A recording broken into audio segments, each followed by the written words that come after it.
There is a photograph that does not exist yet, but royal insiders are already whispering about it as if it has been taken. A photograph so shocking, so symbolic, that it could say more about Prince Harry's life than every interview, every documentary, every courtroom battle, and every royal feud combined. Imagine it. Prince Harry stepping off a plane in Britain completely alone. No Meghan, no Archie, no Lilibet, no triumphant Sussex family reunion. Just Harry, a man returning to the country he once called home while carrying the weight of every decision he has made since walking away from royal life. His security battles are actually in large part fueled by Meghan's specific refusal to bring her children back to the UK without the approval of automatic police protection. And that's why he's been fighting it so relentlessly. The only point of Charles potentially doing this meeting was so that he got to meet the grandchildren. And he seems to be actively ignoring Meghan, who's got her arm up almost as a barrier. And she keeps looking over, seeing if she can, in her peripheral vision, can she get Harry's attention? No. He's twerking his body away. Harry will return back here to the United Kingdom, but he won't be allowed to bring the children because apparently she would only feel safe travelling with them. William has always said for a long time, they need to be absolutely expelled from the family. They need to be absolutely cut out of their family, them and all their heirs, I'm told. I'm pretty sure you've heard, as well as I have, that in fact there are no conversations at all. And such conversations as there have been are kept to the absolute minimum, and it's usually staff to staff. So the idea that Harry is on the blower to Charles on a daily basis. And here's where this story becomes explosive, because this isn't just about a trip. It isn't even really about security anymore. This is about what happens when reality finally catches up with the narrative that has been carefully defended for years. Behind palace walls and inside royal circles, one question keeps surfacing again and again. What happens when Harry returns to Britain and realizes that the life he left behind may still have a stronger grip on him than the life he built in California? Harry, potentially, at this particular point, is planning not only for the Invictus thing, by the way, but to come back over before the end of the summer.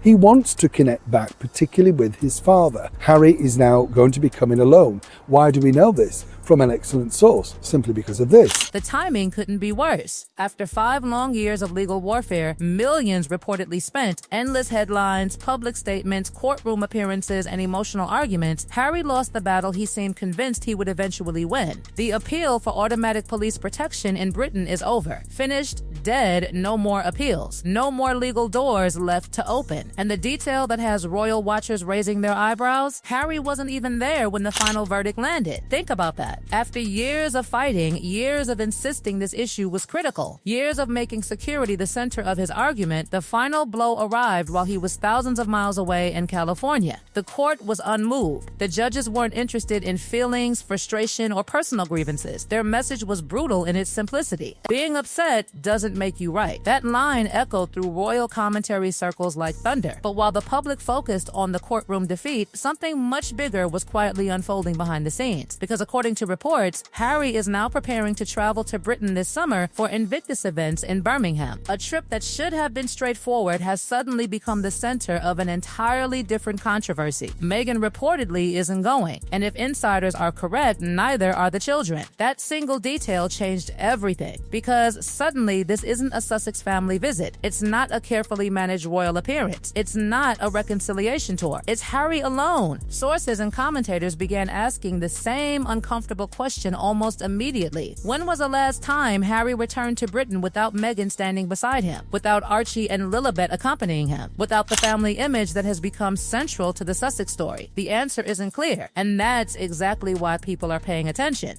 According to reports, Meghan has no interest in returning to Britain unless certain issues are addressed. Some commentators claim she still wants an apology. Others suggest security remains the central concern. Whatever the truth may be, the result appears to be the same. Harry goes, the family stays, and suddenly the emotional stakes become impossible to ignore, because alone means more than people realize. It means arriving in Britain without the automatic protection he spent 5 years fighting for. It means returning without the children King Charles reportedly wants desperately to see. It means stepping into a country where relationships remain fractured, wounds remain open, and questions remain unanswered. Most importantly, it means returning without the support system that has defined every chapter of his post-royal life. For years, Harry and Meghan have presented themselves as a united front against the institution they left behind. But this trip creates a completely different image, an image of Harry standing on his own. And that image is making people nervous. Because while Harry may be traveling for Invictus, many believe something far bigger is waiting for him in Britain. And that is where this story takes an even darker turn. Because while Harry is preparing to return to Britain, another symbol of his old life is reportedly being dismantled piece by piece. Frogmore Cottage, the home that once represented the future Harry and Meghan believed they could have. The property that was supposed to be their bridge between royal life and independence, their compromise, their backup plan, their foothold inside the institution. Now, according to royal commentators, that dream is being physically erased. Reports claim renovations worth millions are being stripped away, fixtures removed, changes reversed, rooms redesigned. The very place Harry and Meghan once imagined as their royal base is reportedly being transformed back into something completely different. And insiders said the reaction from the Sussex camp has been anything but calm, because Frogmore was never just bricks and walls. It was symbolism. It represented the belief that they could leave the royal system while still keeping one foot inside it, that they could walk away without truly walking away, that they could create a version of royal life on their own terms. But what happens when even that symbol disappears? What happens when the final reminder of a planned return route is removed? Royal watchers think that's exactly why emotions are running so high. And then there is the conflict nobody can ignore anymore, because sources continue pointing to a growing divide between two of the most powerful men inside the monarchy. King Charles reportedly wants reconciliation. Prince William reportedly wants accountability. One sees a son, the other sees a constitutional problem. One reportedly believes time should heal wounds. The other reportedly believes repeated concessions only create more damage. And right in the middle of that disagreement stands Harry. Think about how uncomfortable that position is. Harry arrives in Britain carrying years of unresolved conflict. On one side is a father reportedly battling health challenges and still hoping for some kind of family repair. On the other side is a future king who, according to royal commentators, remains deeply skeptical of reopening doors that have already caused so much turmoil. And Harry is walking directly into that tension. Alone, no Meghan beside him, no children softening the atmosphere, no carefully crafted family image, just Harry. That changes everything, because even royal commentators who disagree on almost everything seem to agree on one point. The children are the detail that matters most. Not security, not titles, not lawsuits, not interviews. The children. For years, reconciliation discussions have reportedly revolved around one central hope: that Archie and Lilibet would eventually spend meaningful time with their British family, that King Charles would get the opportunity to know them, that some connection to the royal side of their heritage could still be preserved. But according to current reports, that isn't happening this summer. And suddenly, the emotional weight becomes impossible to ignore. Imagine the conversation many believe could happen behind closed doors. A father asking about grandchildren he rarely sees. A son sitting across from him without them. Questions that don't have easy answers. Questions that can't be solved by lawyers, press releases, or public statements. And that is why insiders believe this trip feels different from every visit that came before. Because this time, Harry isn't arriving as part of a Sussex operation. He's arriving as Harry, the soldier who served in Afghanistan, the founder of Invictus, the prince who once walked palace corridors without imagining any of this would happen, the son returning to a country he still keeps calling home.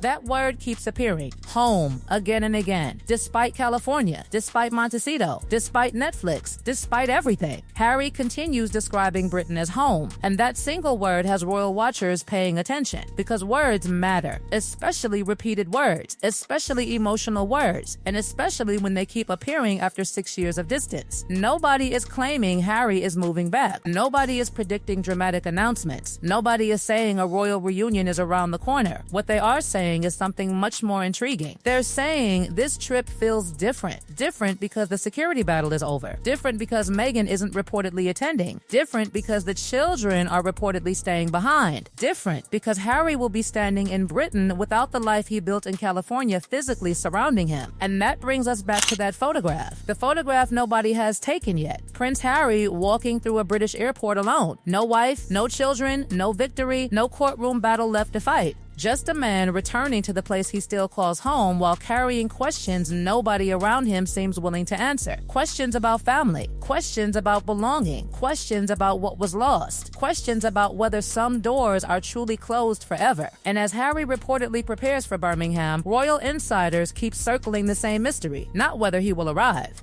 not whether he will meet the king, not even whether reconciliation is possible. The question they keep whispering is much simpler than that. What happens if Harry gets there and realizes home still feels like home? Because if that happens, the next chapter of this story may be far more explosive than anything we've seen so far.